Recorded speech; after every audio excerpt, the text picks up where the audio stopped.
Shalom. Saya seumur hidup saya belum pernah ada kebaktian seperti ini. Saya mengingatkan, selama saya hidup belum pernah saya merasakan kebaktian seperti ini. Kedua, saya melihat hal seperti ini pernah dalam hidup saya sekali juga. Tapi posisinya bukan di bumi. Waktu saya menghadap Yang Maha Kuasa. Yang saya ingat hanya satu hal yang tidak bisa saya lupakan. Yaitu seperti ini.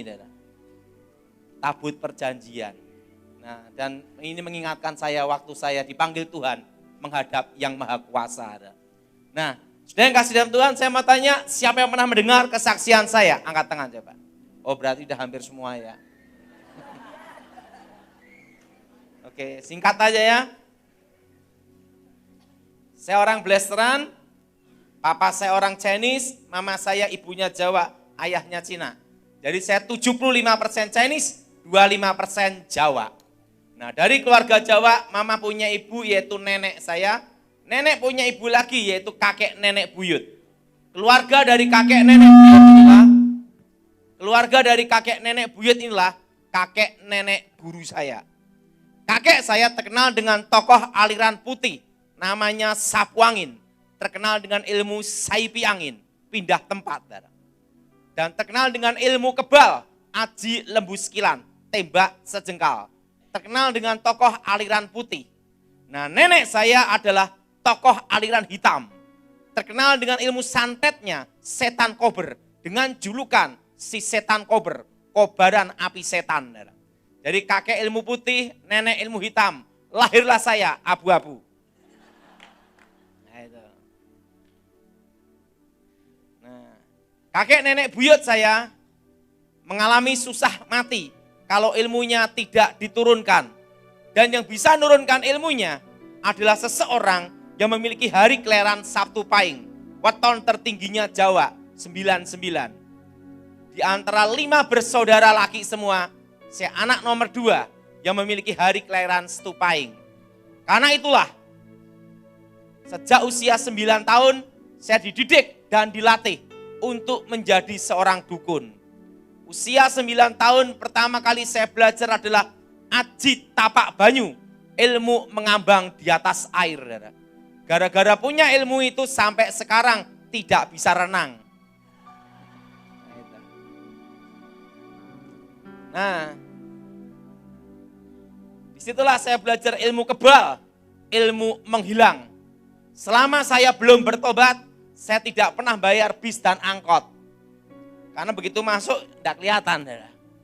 Nah, usia 10-11 tahun itulah saya menguasai ilmu ngerogo sukmo. Mati sak jering urip, urip sak jering pati. Mati dalam hidup, hidup dalam mati. Yang disebut mecat rogo, mati rogo. Itu saya kuasai usia 10-11 tahun. Disitulah saya dipasang susuk, jarum emas dan jarum tembaga. Untuk menguasai ilmu besi kuning. Kebal dari segala senjata. Jadi dulu rambut saya ini tidak bisa dipotong. Dan yang bisa motong rambut itu hanya orang tua yang melahirkan. Baru bisa kepotong. Nah, disitulah seluruh badan semua kebal segala senjata. Di situ guru saya memberitahu saya, ada 2 jalan yang harus kamu pilih salah satu. Kalau kamu jadi orang baik, jadilah orang baik sekalian. Tapi kalau kamu jadi seorang penjahat, jadilah penjahat kelas kakap. Bila perlu, di akhirat, jadilah rajanya para penjahat. Saya ngomong sama guru saya, guru, saya mau jadi orang baik saja. Jadi orang baik aja susah, apalagi jadi seorang penjahat. Nah, lulus SD, saya dibekali ilmu sirep, namanya sirep Begonondo. Kalau mantra itu diucapkan, satu kampung tidur semua. Ilmu untuk ngerampok. Nah, kelas 2 SMP guru saya memberitahu saya, tinggal 1 langkah lagi, kamu harus menguasai suatu ilmu. Dan ilmu yang sangat rahasia, ya ilmu pamengkang jagat tutup bumi sapitu, membelah dunia. Waktu itu guru saya ngomong, untuk menguasai ilmu terakhir ini, engkau harus bertemu seorang guru lagi. Saya kaget, kakek saya udah hebat, nenek saya sudah hebat. Tapi masih ada satu guru lagi yang harus saya temui dan untuk belajar. Ingat, kamu akan menguasai ilmu terakhir, ilmu pamungkas. Nah, tetapi semua kekuatan inti tenaga dalam di dalam diri kami harus dimasukkan ke dalam tubuh kamu supaya kamu kuat dan bertahan untuk ketemu dia. Nah, setelah itu guru saya baca mantra gini. Saya disuruh tidak makan, tidak minum, saudara. Saya masih ingat kejadian itu yang tidak bisa saya lupakan seumur hidup. Disitulah saya lihat, pertama adalah awan gelap. Begitu awan gelap, petir dan gempa bumi. Dan muncul satu sosok yang tidak bisa saya lupakan seumur hidup. Tingginya 3 meter. Wajahnya seperti anak muda. Tampan melebihi Elvis Presley. Rambutnya silver perak. Matanya dan bumi berputar di dalam matanya. Kelihatan bumi ini. Dan jubahnya putih berkilau. Di situ guru saya ngomong, sekarang ini kamu ketemu pangeran. Waktu itu saya tidak tahu siapa itu pangeran. Disitulah baru saya mengerti setelah bertobat. Itu Lucifer. Silver perak. Dan disitulah saya dilatih ilmu rahasia. Untuk menguasai ilmu pangkang jagat. Waktu akan berhenti. Nah, disitulah saya 7 hari 7 malam. Dilatih dia tidak makan, tidak minum. Latih terus di kekuatan hitam itu, saudara. Setelah menguasai ilmu terakhir, saya keluar dari tempat itu menjadi manusia yang berubah dan berbeda. Nah, setelah itu, setelah menguasai ilmu terakhir, guru saya berkata, dengan menguasai ilmu terakhir, sudah waktunya kita berpisah. Guru saya ngomong saya, dalam hidup ini kamu harus belajar satu hal yang harus kamu pegang seumur hidup kamu. Kamu punya senjata keris, tombak pedang. Tetapi kamu akan saya beritahu suatu senjata yang terhebat. Yaitu apa? Senjata itu bukan ada di tanganmu. Tapi senjata itu ada di hatimu. Kata-kata itu yang teringat terus dalam hidup saya. Bahwa senjata yang terhebat adalah apa, saudara? Hati kita. Aku sudah menempa hidupmu untuk menempa hatimu. Menjadi hati baja. Nah, setelah itu guru saya berkata, aku akan mati kira-kira 2:30 sebelum aku menghadap yang maha kuasa. Waktu aku hidup tidak pernah bikin susah anak cucu. Demikian nanti waktu aku mati. Tapi sebelum aku mati tak tinggali rezeki. Besok nomor buntut SDSB, Rebu malam Kemis, keluar nomornya 50. Dan ingat untuk beli peti matiku. Jadi sebelum mati ngasih nomor buntut dulu. Nah, guru saya bertapa gini. Dan ada satu kata-katanya. Dia ngomong gini. Semakin terkenal, semakin kesepian. Semakin hebat, tidak ada kawan dan tidak ada lawan. Dan hanya satu, menunggu kematian dengan cara terhormat. Kata guru saya sebelum meninggal, dan beliau langsung gini, Semedi meninggal umur 100 tahun dan tidak pakai kacamata, masih gagah. Nah, setelah itu guru saya meninggal, saya kehilangan arah, usia masih remaja, dibekali kekuatan sehebat itu. Katanya ada dukun sakti, langsung saya datengin, saya tunjukkan ilmu panglemunan, ilmu menghilang. Menghilang, dukunnya bingung, menghilang di mana anak ini? Malah dukunnya jadi murid saya. Nah, umur 15 tahun saya lewati pertarungan demi pertarungan, hampir seluruh Pulau Jawa. Setelah saya hadapi berbagai aliran dan tidak pernah kalah dalam semua pertarungan. Umur 18 tahun saya diajak kakak saya.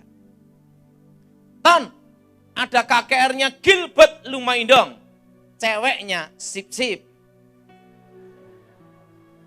Saya ngomong sama kakak, saya tidak bisa. Karena rahasia titik kelemahan saya terletak di wanita. Karena untuk menguasai ilmu pamengkang jagat, haruslah seorang perjaka murni yang tidak pernah berhubungan seks.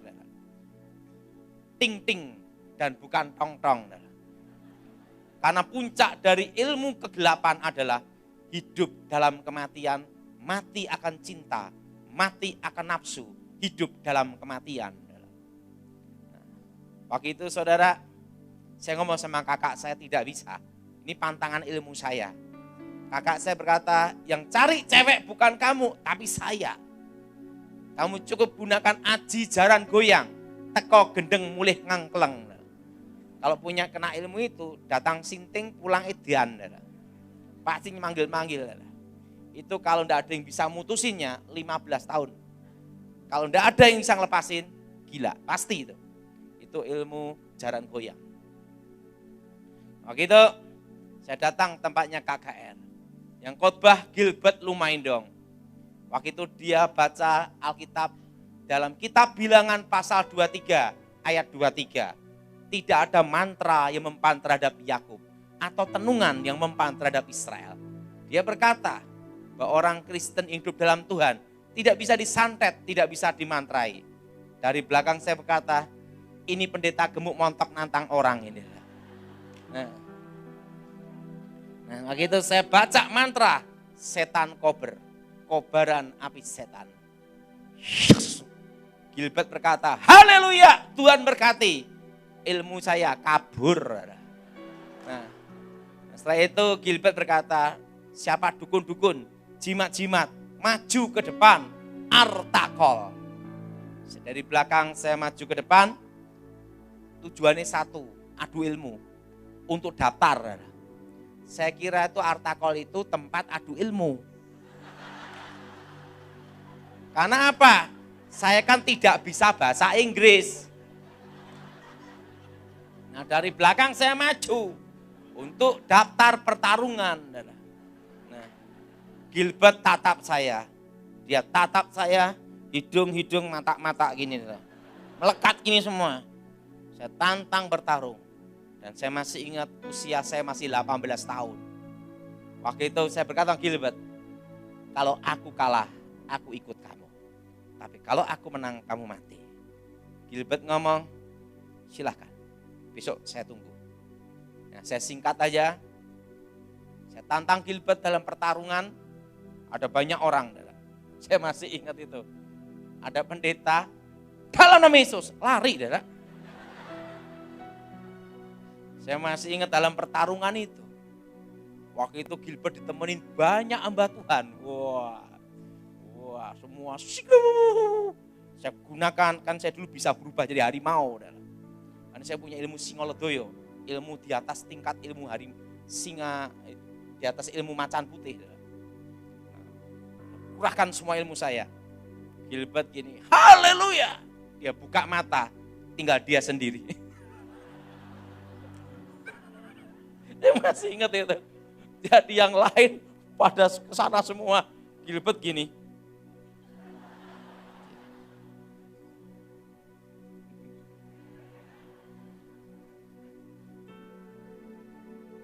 Itu saya ngomong Gilbert, ini ilmu terakhir saya.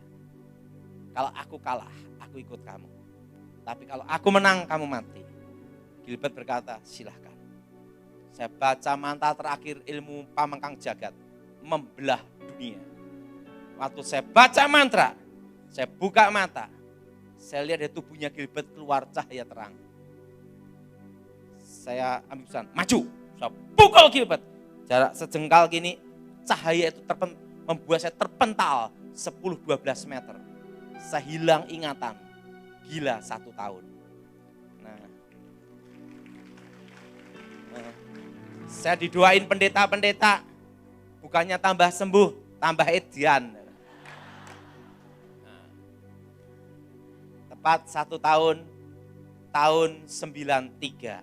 Saya masih ingat itu, tahun berapa, Saudara? 93. ada cahaya terang datang. Yes!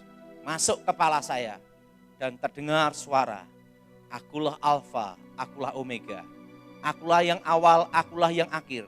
Akulah YHWH, Yahweh. Aku telah mati, bangkit hidup kembali. Akulah Yesua Hamasia. Jadi pertama kali saya mendengar nama Tuhan adalah Yahweh.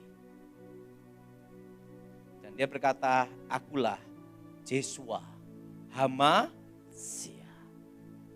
Nah, sebelum dunia dibentuk dan sebelum dunia dijadikan, aku sudah mengenalmu dan menentukanmu. Langsung ada cahaya terang benderang. Sininya gak bisa dilihat wajahnya. Dan dia tunjukkan lubang pakunya.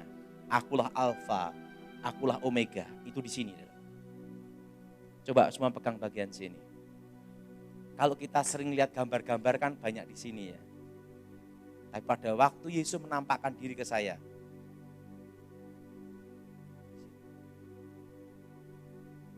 Kalau di sini kan enggak bisa, saudara. Jadi di sini ada lubang di pergelangan ini, saudara. Nah, makanya saya kepaku. Nah, setelah itu dia berkata, akulah jalan, kebenaran dan hidup. Maukah engkau percaya padaku? Ada satu kekuatan aneh yang membuat saya berkata, aku percaya. Langsung ilmu saya musnah. Saudara. Dan waktu itu saudara, dia tumpang tangan saya. Saya masih ingat tumpang tangannya beda dengan kebanyakan yang dilakukan pendeta-pendeta. Karena pendeta tumpang tangan kan tangan satu. Nah, waktu itu dia berkata nih, kuberi kau kuasa. Tangannya gini. Sering kita doakan kan gini. Betul? Ini tangannya gini. Dan terdengar suara, kuberi kuasa. Nah,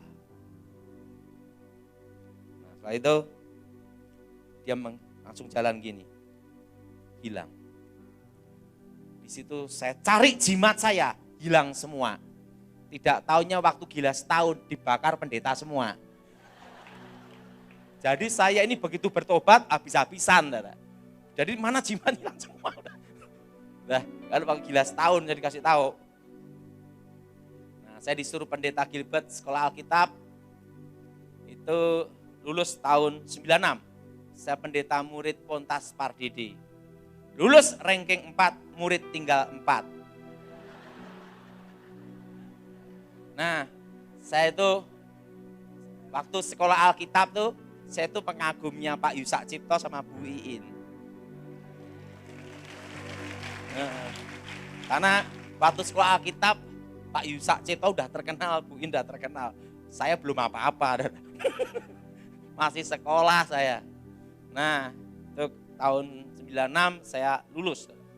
Nah, waktu itu saya lulus sekolah Alkitab, saya tidak mau jadi hamba Tuhan. Kenapa saudara? Hamba Tuhan tuh banyak proyek thank you-nya. Banyak proyek terima kasih. Jemaat yang pelit sama yang murah hati itu banyak yang pelit. Kalau di sini murah hati ya. Saya pikir wah jadi hamba Tuhan bokek lah. Nggak maulah saya.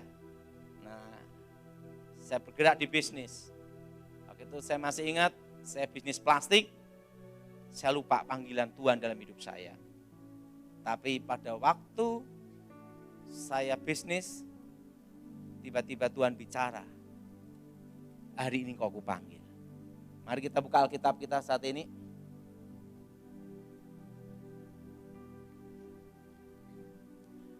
Kitab Ibrani pasal 11 ayat 1 sampai dengan ketiga.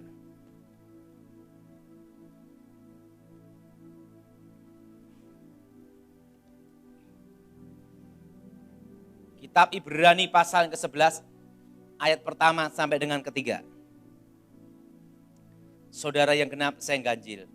Iman adalah dasar dari segala sesuatu yang kita harapkan dan bukti dari segala sesuatu yang tidak kita lihat.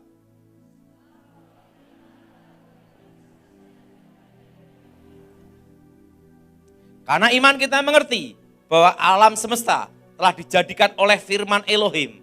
Sehingga apa yang kita lihat telah terjadi dari apa yang tidak dapat kita lihat.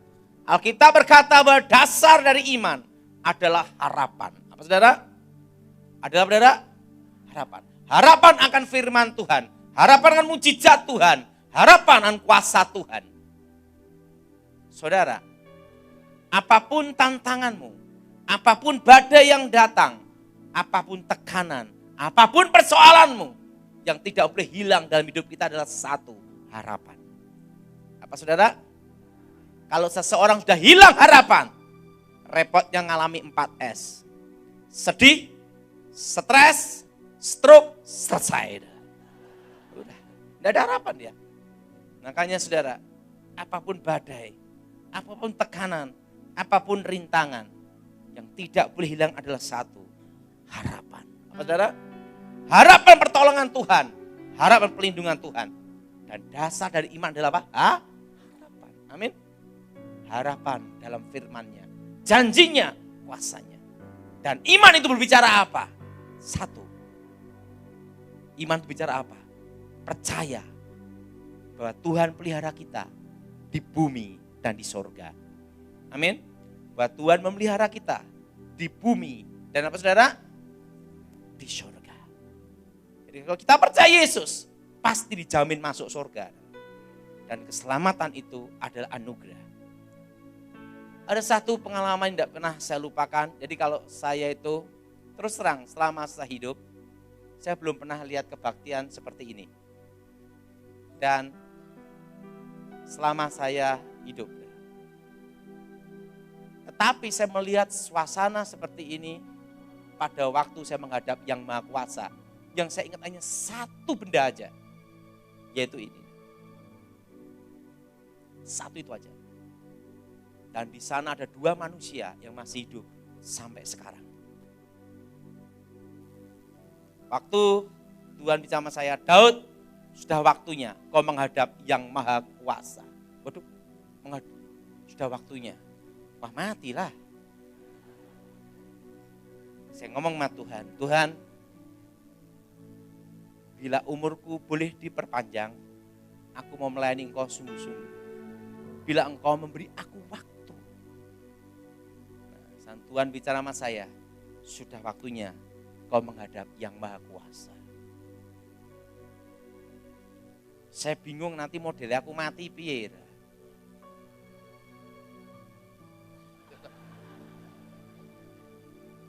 Kan carane mati piye kan gitu dah. Saya naik sepeda motor boncengan sama teman. Itu di arah Wonogiri saya masih ingat. Ada truk jalannya kenceng. Tanpa rating berhenti. Sepeda motor saya sama teman saya mau nyalip. Maduar tabrakan. Nah, kecelakaan yang paling berbahaya itu bukan yang di depan, tapi yang di belakang. Karena yang di belakang enggak tahu apa-apa. Makanya dari kejadian itu, kalau saya naik motor minta di depan terus saya.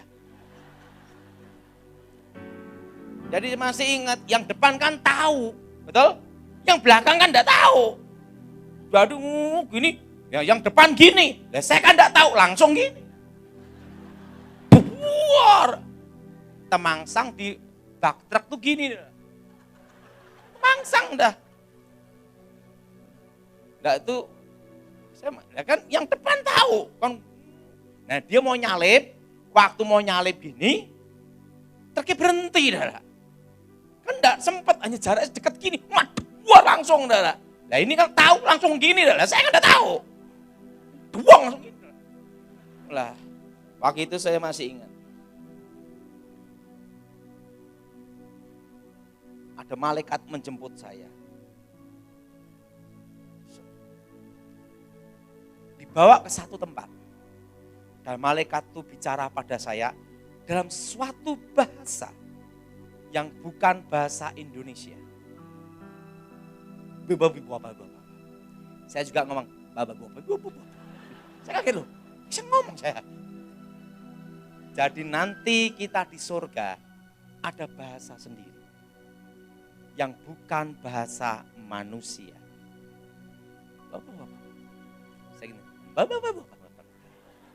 Kaget ya. Nah,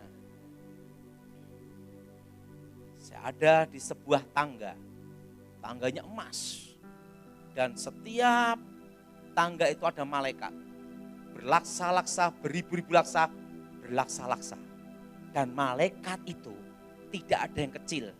Kayak anak-anak seperti ayam. Tidak ada. Ingat itu. Malaikat itu tidak ada yang kecil. Sering kan kita lihat gambar. Ada malaikat bayi gini.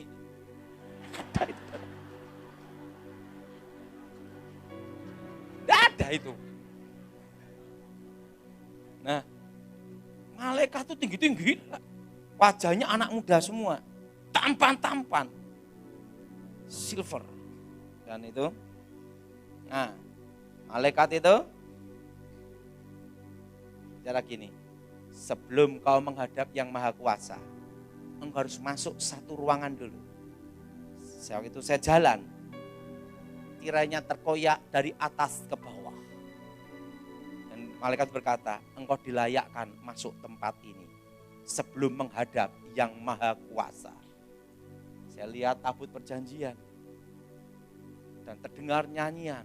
Ku nyanyi haleluya. Biar awan kemuliaanmu terus. Nah, roh saya tersungkur. Nah, sebenarnya pada waktu ke sana, tiba-tiba roh saya itu tersungkur itu model bukan seperti ini, saudara.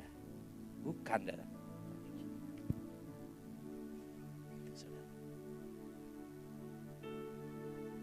Nah, malaikat itu berkata, mari engkau menghadap yang maha kuasa. Diajak jalan saya. Nah, pada waktu saya menghadap yang maha kuasa, datang dua manusia. Dan itu adalah manusia abadi yang belum pernah mengalami kematian. Nah, dia bicara pada saya suatu rahasia yang tidak boleh diungkapkan. Dia ngomong-ngomong sama saya. Nah, saya ditemanin kembali ke tangga emas itu lagi. Nah, di situ saudara, di tangga itu ada sebuah tahta. Dan di tahta itu bicara, Daud, Daud, sebenarnya engkau sudah ada di tempat ini. Tapi karena engkau minta umurmu diperpanjang, maka umurmu akan diperpanjang di muka bumi. Tetapi selama engkau diperpanjang di muka bumi, pergunakan hidupmu sebaik-baiknya. Karena waktunya tiba, aku akan menjemputmu. Bukan malaikat lagi yang akan kuutus menjemputmu. Tapi waktunya tiba, aku sendiri yang akan menjemputmu. Tapi sebelum engkau kembali ke rumah orang tuamu, akan kutunjukkan apa yang akan terjadi atas hidupmu dan bangsamu. Langsung tangannya gini. Seperti layar lebar. Dari awal kejadian sampai akhir dunia.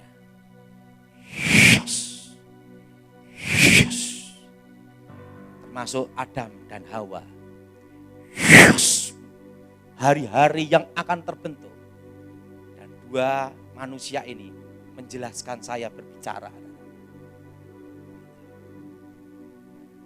Di mana saya tidak boleh ungkapkan rahasia itu.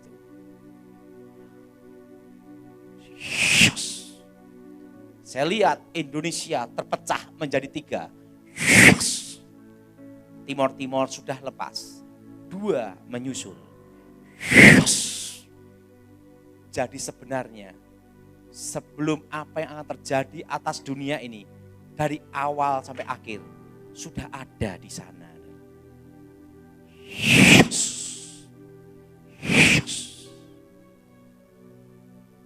Indonesia dipulihkan Tuhan 25 tahun. Tapi sebelum pemulihan Indonesia akan terjadi resesi krisis ekonomi. 25 tahun. Dimulai dari 98. Anginnya akan datang 2018, 19, dan badainya datang 2020.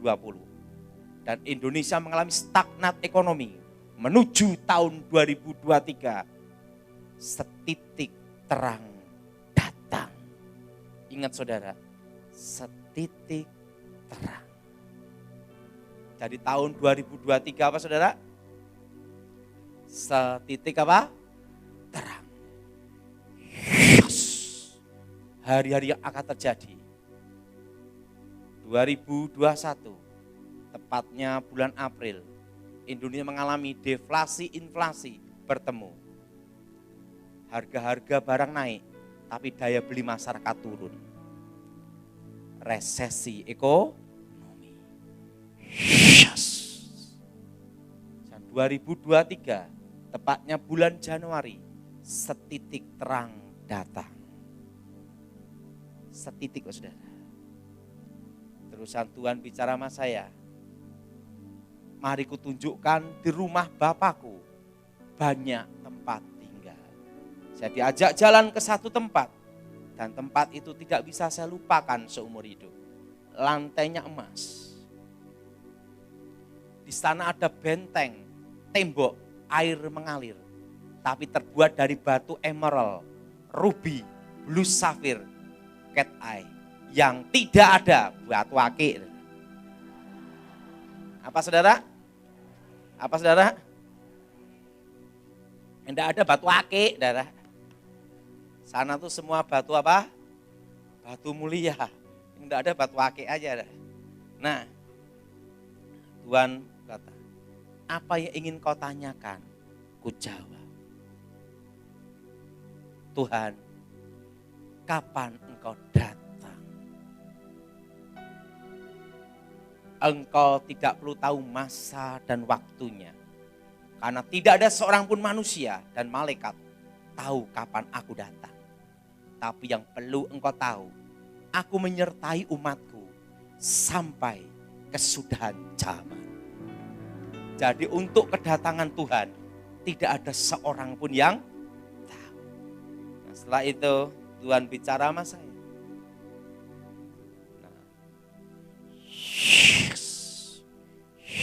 Hari yang terjadi, tunjukkan. Jadi sebenarnya semua yang ada di muka bumi ini, sebelum kita melewati, grand design-nya sudah ada di sana. Yes. Tapi manusia diberi kehendak bebas memilih. Tuhan, aku ingin tahu siapakah jodohku, istriku di masa depan. Kalau dikasih yang gini, lebih baik enggak balik saya.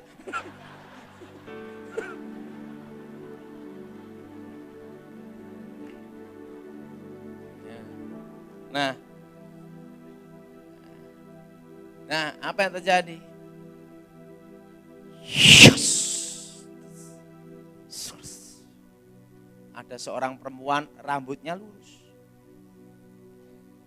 Saya mau lihat wajahnya ditutup. Ya Tuhan, nyari ya, rambut lurus kan jutaan, gimana nyarinya? Nanti kau akan ketemu di satu tempat kebaktian. Betul, saya ketemu istri saya itu di Jogja. Dan ada seorang anak perempuan, dia ngeliatin saya gini.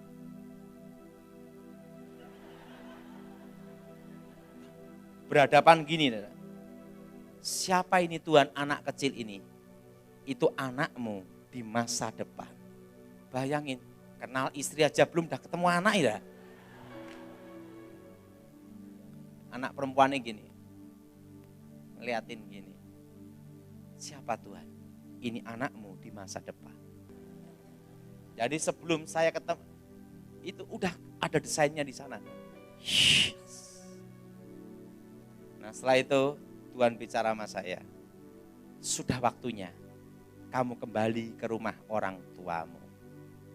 Nah, di situ saya suruh naik kereta berkuda. Tapi dua manusia ini lagi yang selalu mendampingi. Dan saya tahu dia adalah Elia dan Henokh. Dia bicara pada saya. Suatu rahasia yang tidak boleh ngomong-ngomong. Nah, setelah itu, dan dua manusia ini pula ya, yang akan kembali ke muka bumi. Yang apa saudara? Akan kembali ke muka bumi. Di kitab Wahyu. Yang disebut saksi adalah orang hidup. Kan tidak ada orang mati bersaksi, betul? Betul? Yang disebut saksi adalah manusia hidup. Dan dua manusia ini masih ada di sana. Nah, dia bicara sama saya, ngomong suatu rahasia yang tidak boleh diungkapkan. Langsung setelah itu, saya suruh naik kereta berkuda. Kereta berkuda, saya masih ingat juga persis desainnya aja, modelnya ingat terus. Kudanya itu berapi, modelnya seperti ini. Ini nah, sini ada malaikat gini nih, saya suruh ada di belakang. Nah, saya kira itu kan kayak take off pesawat gini dah. Enggak, gini saudara. Kan saya kira kan take off gini, betul enggak? Jadi begitu keretanya gini,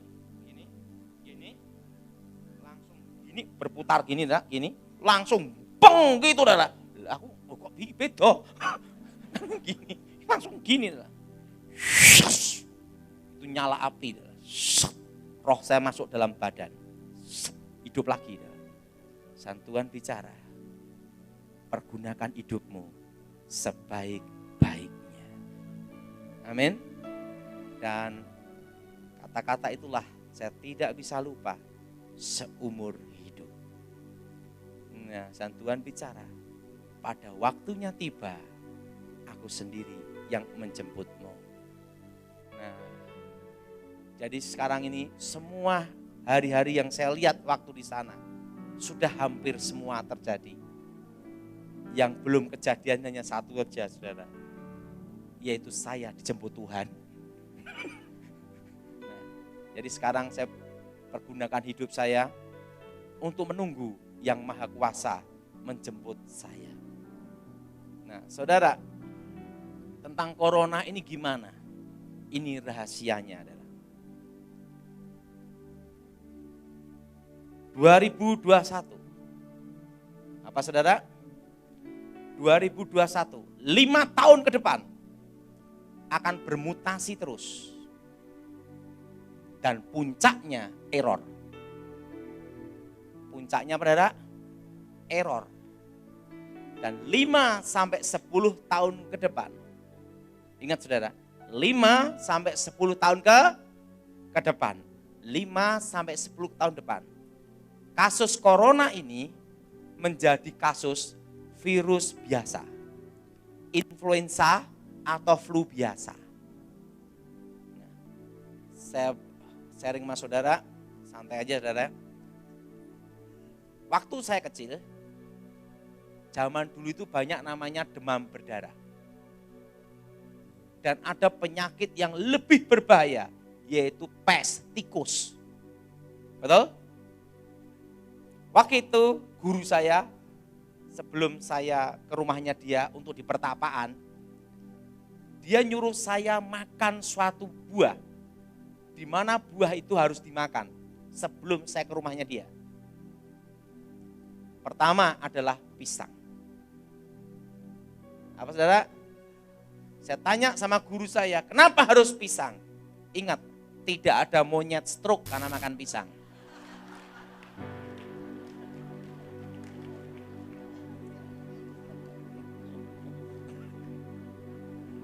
Apa saudara? Makan apa? Coba, monyet kan gantung-gantung, tidak ada yang stroke gitu ya. Tidak ada yang keselio lagi. Nah, pertama, karena saya itu setiap hari suruh makan pisang. Nah, guru saya ngomong, kenapa? Tidak ada monyet stroke karena pisang. Ya udah makan pisang aja. Nah, pisang. Kedua, jambu. Jambu yang dalamnya merah, jambu biji. Apa saudara? Jambu biji. Yang dalamnya merah itu. Jelas saudara? Jambu apa? Jambu biji, dalamnya merah. Ingat, Virus itu hanya bisa dihadapi dengan daya tahan tubuh. Dan Tuhan sudah ciptakan untuk menghadapi virus di sekitar kita. Yaitu apa? Buah-buahan. Kedua, saudara, jambu apa? Jambu biji. Apa, saudara? Jambu biji. Ketiga, alpukat. Apa, saudara? Alpukat. Selama 1 minggu saya suruh makan ini. Dan telur hanya 2 biji. Telur ayam kampung tapi 2 biji. Selama seminggu saya suruh makan itu terus. Dan ingat daun seledri yang di jus. Apa yang terjadi, saudara? Seminggu saya ada di situ, di rumah, ke tempat guru saya. Saya masih ingat, ini tempat saya tidur, jarak 1 meter. Itu ada tikus, sudah beranak cucu berapa generasi di situ. Saudara. Saya tidur sama tikus-tikus. Kenyataannya saya tidak pernah terkena penyakit pes dan tidak terkena penyakit demam berdarah. Termasuk guru saya di situ, makannya itu. Jadi saudara, sekarang kan yang sakti orang demam panas sama batuk. Bubar, betul gak? Betul? Betul? Betul? Saya masih ingat itu. Saya punya teman ngambil ATM. Ini antrinya panjang. Waktu ngambil ATM, teman saya gini. Dia nengok, hilang semua.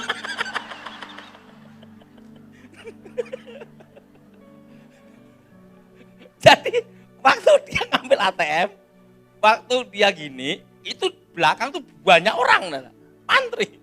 Begitu dia batuk, gitu, dia cabut nengok, satu pun tidak ada di situ. Kejadian di Jakarta. Saya masih ingat itu. Saya masih ingat waktu di Hong Kong, waktu zamannya SARS dulu itu. Saya kan di Hong Kong jalan-jalan sama Alek Kembar. Nah, saya, wah rame-rame gitu. Saya iseng-iseng batuk. Kaget, sepi. Jadi sekarang yang sakti itu orang batuk sama demam.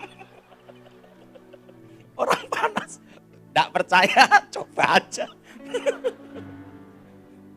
Langsung bubar, sepi. Ya, yang pertama ingat itu. Bahwa Tuhan pasti pelihara kita di bumi dan Tuhan bicara bahwa aku memelihara umatku di tengah-tengah kesusahan. Apa saudara? Apa saudara? Di tengah-tengah apa? Kesusahan. Ingat bahwa Tuhan memelihara kita di tengah-tengah kesusahan. Yang jadi pertanyaan, apa yang saudara lakukan untuk menuju tahun 2023? Betul? Perlu dia tahu, setitik terang baru datang. Itu 2023. Pemulihan Indonesia total 2035.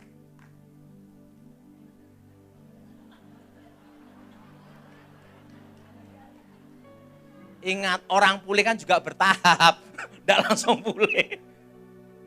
Nah, 2035 itu rahasia apa saya tidak tahu. Tapi yang jelas 2035 itu pulih. Tapi setitik terang datang 2000 apa? 23. Dan tahun 2022 di Indonesia baru belajar normal. Apa saudara? Apa saudara? Baru belajar normal itu 2022. Hal ini sudah saya khotbahkan tahun 2014. Waktu itu saya dianggap orang gila, halusinasi. 2019 makin saya khotbah itu untuk mempersiapkan tahun 2020. 2014 Tuhan beritahu supaya beli tanah, berkebun dan berternak. Apa saudara? Berkebun dan berternak.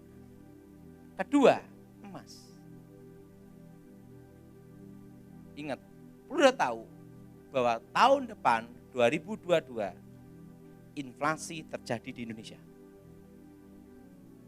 Berkebun dan apa? Beternak.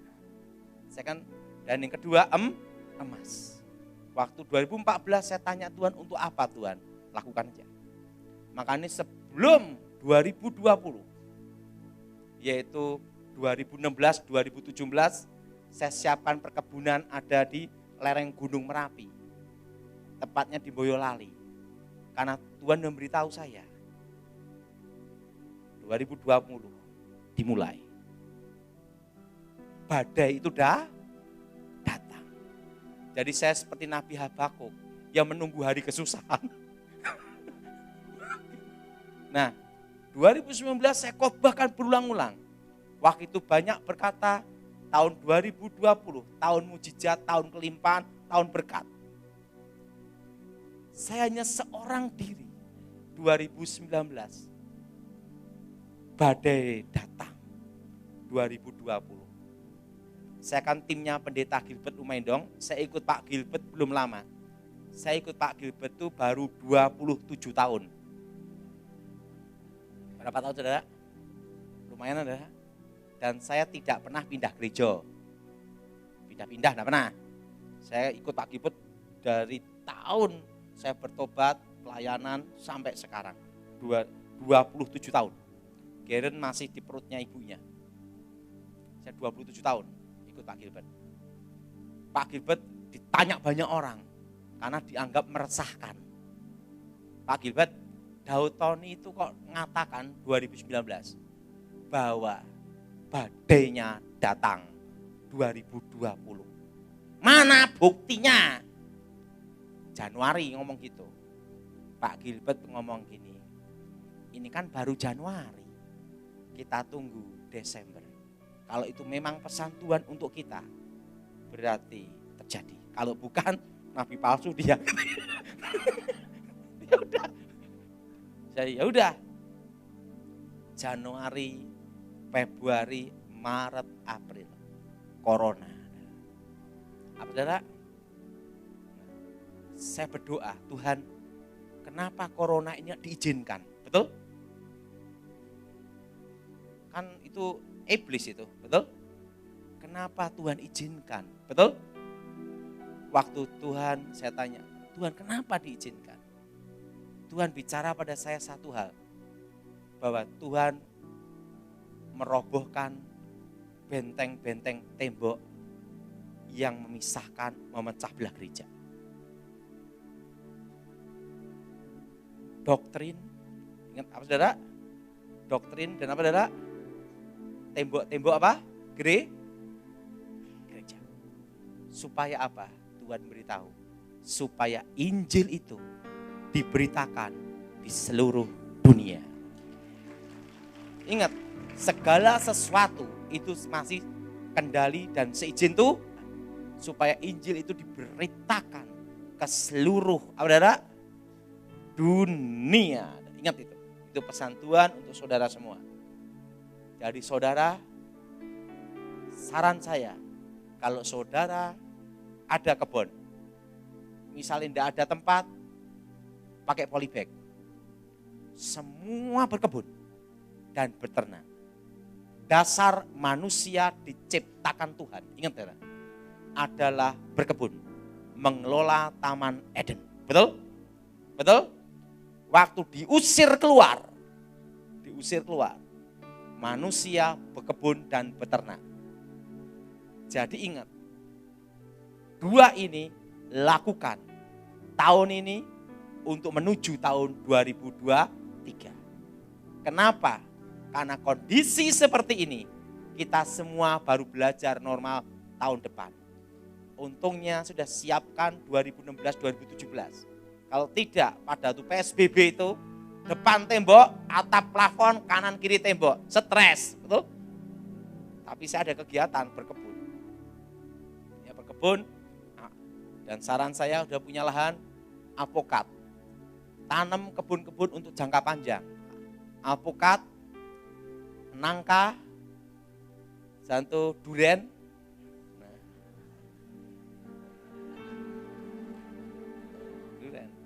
Nah, apokat, nangka, duren, pete.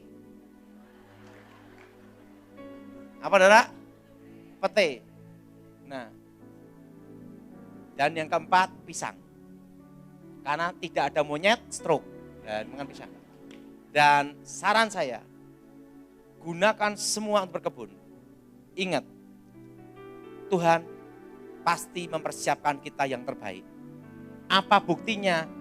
Kita pasti diberi masa depan sama Tuhan. Ingat saudara, kenapa manusia diciptakan dari debu tanah? Kenapa manusia tidak diciptakan dari besi baja? Itu namanya robot cop. Kenapa manusia tidak diciptakan dari berlian dan emas? Tapi kenapa manusia diciptakan dari debu tanah? Karena di dalam debu tanah banyak potensi. Apa saudara? Sudah perhatiin? Pada waktu Tuhan menciptakan tanaman-tanaman di muka bumi, Tuhan cukup bicara apa? Hendaklah tanah menumbuhkan tunas-tunas muda, buah-buah yang berbiji, menghasilkan biji. Dari seluruh bumi ini, langsung muncul nanas, mawar, semua tanaman-tanaman yang ada di bumi. Kenapa Tuhan ciptakan manusia dari debu tanah? Karena apa? Di dalam tanah banyak potensi. Perhatikan, emas proses dari tanah. Minyak bumi proses dari tanah. Batu bara proses dari tanah. Semua yang berharga, semua proses tanah. Makanya Tuhan ciptakan manusia dari debu tanah. Artinya di dalam diri kita banyak sekali potensi. Apa saudara? Apa saudara? Potensi. Di dalam diri kita banyak potensi. Bagaimana kita tahu potensi kita? Betul? Betul? Suatu kali saya nemui Gilbert. Saya itu khotbah enggak bisa, terus terang enggak bisa. Waktu tes berkhotbah hermeneutik homiletik, guru saya berkata, Daud kamu khotbahnya bagus sekali, alangkah baiknya kalau tidak khotbah. Suaramu ancur-ancuran katanya.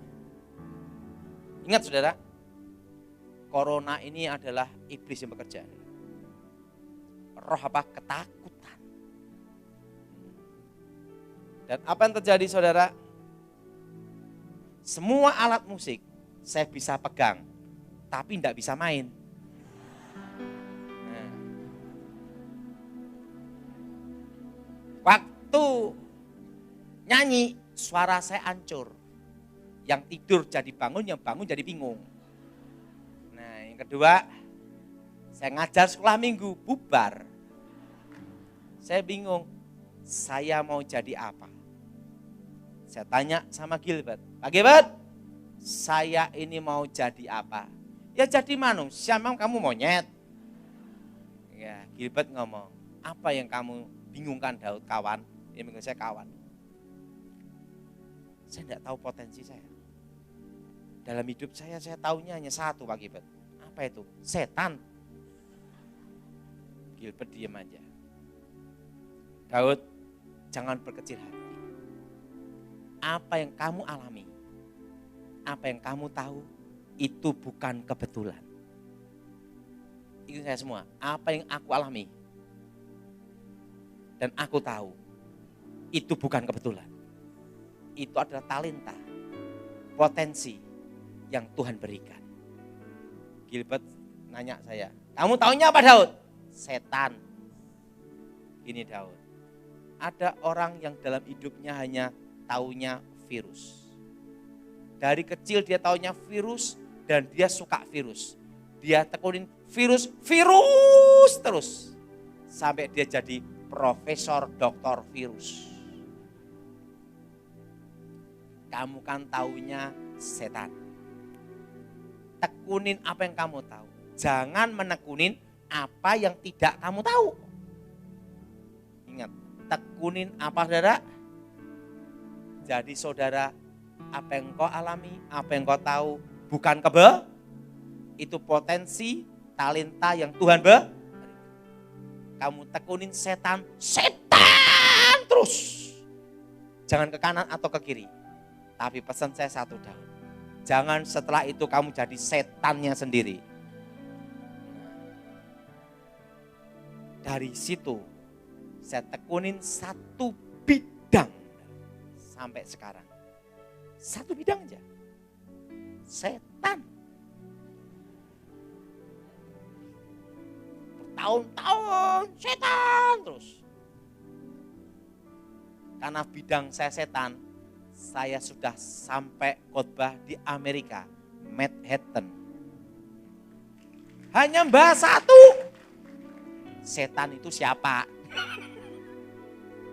Sampai Australia, sampai Hong Kong, sampai Korea, berbagai negara. Hanya bahas satu bidang, setan. Sampai seluruh Indonesia, berbagai tempat, hanya satu bidang, setan. Dan tahun 2001-2003, saya diminta memberi pengarahan di Akademi Kepolisian Semarang. Tentang apa? Setan. Tentang ilmu hitam itu gimana?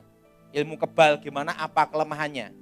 Itu 2001-2003. Tentang setan. Nah, 2004 sampai 2014, saya diminta jaga presiden dengan Sandi, Elang 55, Komando Elang 55. Itu aja. Untuk pengamanan, bidang apa? Bidang setan. Bidang supranatural. Kejahatan berhubungan dengan ilmu hitam. Itu saya dari 2004-2014. Nah, di situ saya baru mengerti bahwa apa yang kita alami itu bukan kebetulan. Jadi saudara, dalam kondisi seperti ini, fokuskan, tekunkan yang engkau tahu. Pak, taunya cacing. Tekuni cacing. Ingat, cacing itu apa? Bisnis apa? Ternak apa? Ingat, cacing untuk pakan ikan. Betul? Betul? Taunya masak, fokuskan itu. Itu Tuhan sudah memberi engkau masa depan. Engkau taunya IT, tekuni dah. Apa yang engkau tahu yang terjelek pun bisa menjadi berkat. Pesan Tuhan untuk kita satu. Untuk masa-masa seperti ini, tekunin apa yang Anda tahu.